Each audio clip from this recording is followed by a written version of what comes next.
In 1513, a quiet man sitting alone in a farmhouse outside Florence, exiled, ignored, forgotten by everyone who once feared him, wrote a book in complete silence. No announcements, no declarations, no publicity. He told almost no one. That book was The Prince, and it terrified every government in Europe for the next 500 years. It was banned by the Catholic Church. It was found on the nightstands of Napoleon, Mussolini, and every strategic mind who ever held real power. The man who wrote it, Niccolo Machiavelli, had been stripped of his position, tortured, and thrown into political irrelevance. Everyone assumed he was finished. They confused his silence for surrender. That was the last mistake they ever made. What I'm about to tell you is uncomfortable because it will make you realize that the most dangerous person in every room you've ever entered was not the loudest, not the most aggressive, not the most visible. It was the quiet one you never noticed, and there's a terrifying reason why. Reason 1. Quiet people create information asymmetry. Here's what most people miss about silence. While you're talking, you're transmitting. Every word reveals your thoughts, your emotions, your plans, your insecurities, your desires. The person listening to you is downloading your entire psychological profile in real time. The quiet person gives nothing. They receive everything. Machiavelli writes, "Everyone sees what you appear to be. Few experience what you really are." The quiet person controls this gap perfectly. You see their silence. You experience nothing of their thoughts. They see your performance. They experience everything about yours. Game theory calls this information asymmetry. One player has significantly more data than the other. The player with more information wins nearly every strategic exchange. Research from MIT's Sloan School found that in negotiation simulations, the party with superior information achieved outcomes 32% better than the party with less, regardless of skill level. Every word you speak in the presence of a quiet person tips the information balance further in their direction. They learn your patterns, your triggers, your weaknesses, your ambitions, and you learn nothing about theirs. The quiet person isn't passive, they're collecting intelligence, and intelligence is the most dangerous weapon in any interaction. And this leads directly to reason 2, because what they do with that intelligence is where it gets truly dark. Reason 2. Quiet people process deeper. The human brain cannot simultaneously produce speech and perform deep strategic analysis. Neuroscientist Daniel Kahneman's research on dual process theory confirms this. System 1 handles fast automatic responses, like conversation. System 2 handles slow, deliberate analytical thinking. When you're talking, System 1 is running. You're reacting, you're performing, you're improvising. Your analytical brain is largely offline. When the quiet person is listening, System 2 is running. They're analyzing, they're mapping patterns, they're identifying inconsistencies, they're building strategic models of you while you're busy entertaining the room. Machiavelli embodied this during his diplomatic career. Ambassadors described him as unnervingly quiet during negotiations.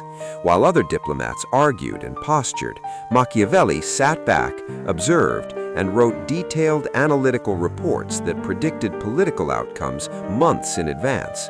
His colleagues talked, he thought. His colleagues reacted, he anticipated. The principle? The talker performs, the quiet person calculates.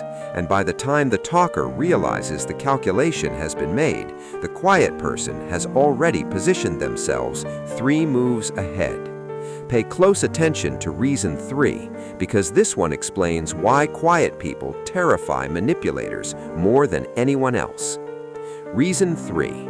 Quiet people are nearly impossible to manipulate. Every manipulation technique in existence requires one thing from the target: a response. Emotional bait needs an emotional reaction. Provocation needs a provoked behavior. Guilt tripping needs visible guilt. Flattery needs visible pleasure. The quiet person denies all of these entry points. When you try to provoke them, silence. When you try to flatter them, neutral acknowledgement. When you try to guilt them, nothing. The manipulation bounces off because there's no surface for it to grip. Psychologists call this low reactivity, and research from Stanford's psychophysiology lab found that individuals with low emotional reactivity are rated as significantly more intimidated by peers, even when they exhibit no aggressive behavior whatsoever. Their unreadability creates what psychologists call attributional ambiguity. Others cannot determine what the quiet person is thinking, which triggers anxiety. Machiavelli described this exactly. In the first method for estimating the intelligence of a ruler is to look at the men he has around him, but he also noted that the hardest rulers to estimate were the ones who revealed nothing. Their silence made them unpredictable, and unpredictability is the most destabilizing force in any power dynamic. This connects to reason 4, the one that explains why quiet people hold more social power than anyone in the room realizes. Reason 4. Quiet people's words carry disproportionate weight. When the loudest person in the room speaks, nobody notices. They've been talking all night. Their words are cheap, abundant supply, zero perceived value. When the quiet person speaks, the room stops. Everyone turns. Every word lands with gravitational force, because scarcity creates value. Robert Cialdini documented this in his principle of scarcity. Humans assign dramatically more value to things that are rare. The quiet person's words are rare. Therefore, every sentence hits harder, carries more authority, and receives more attention than 100 sentences from the person who never stops talking. Louis XIV understood this instinctively. When ministers brought him complex requests and lengthy arguments, his response was often 5 words: "I shall see about it." No elaboration, no explanation. Those 5 words drove his ministers insane because they couldn't read him, they couldn't predict him, and every rare word he did speak echoed through the court for days. The principle? The person who speaks least controls the weight of every word they choose to deliver. Volume dilutes power. Scarcity amplifies it. And reason 5 reveals something about quiet people that most humans find genuinely unsettling. Reason 5. Silence creates a phantom threat. When someone is quiet, your brain does something dangerous. It fills the silence with assumptions, and those assumptions are almost always worse than reality. A 2016 study from University College London found that uncertainty generates more anxiety than confirmed negative outcomes. Your brain fears what it doesn't know more than what it does. The quiet person is a permanent unknown, and your mind, unable to categorize them, defaults to threat. You start wondering, why aren't they talking? What do they know? Are they judging me? Are they planning something? Do they see through me? They might be thinking about dinner, but your brain doesn't know that, so it builds a phantom version of them, a version that is calculating, perceptive, and 5 steps ahead.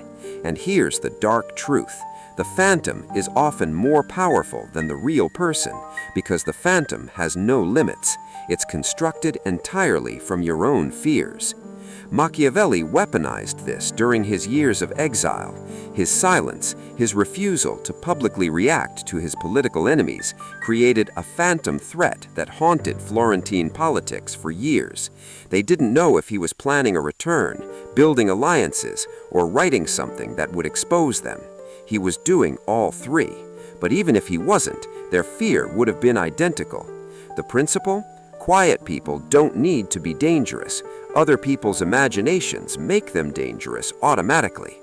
This is where it gets truly dark. Reason 6 explains why quiet people are the ones who ultimately win. Reason 6. Quiet people execute while loud people perform. Here's an uncomfortable pattern. The person announcing their goals, sharing their progress, and broadcasting their journey is almost always further behind than the person who says nothing. Psychology explains why. NYU professor Peter Gollwitzer's research on premature identity completion found that publicly announcing goals creates a neurological illusion of progress. Your brain registers the social acknowledgement as partial achievement. Motivation drops, execution suffers. The announcement replaced the action. The quiet person doesn't announce, they build. While the loud person is performing for applause, the quiet person is putting in work that nobody sees. No updates, no progress posts, no motivational declarations, just execution. And then, one day, without warning, the quiet person reveals something that makes everyone's jaw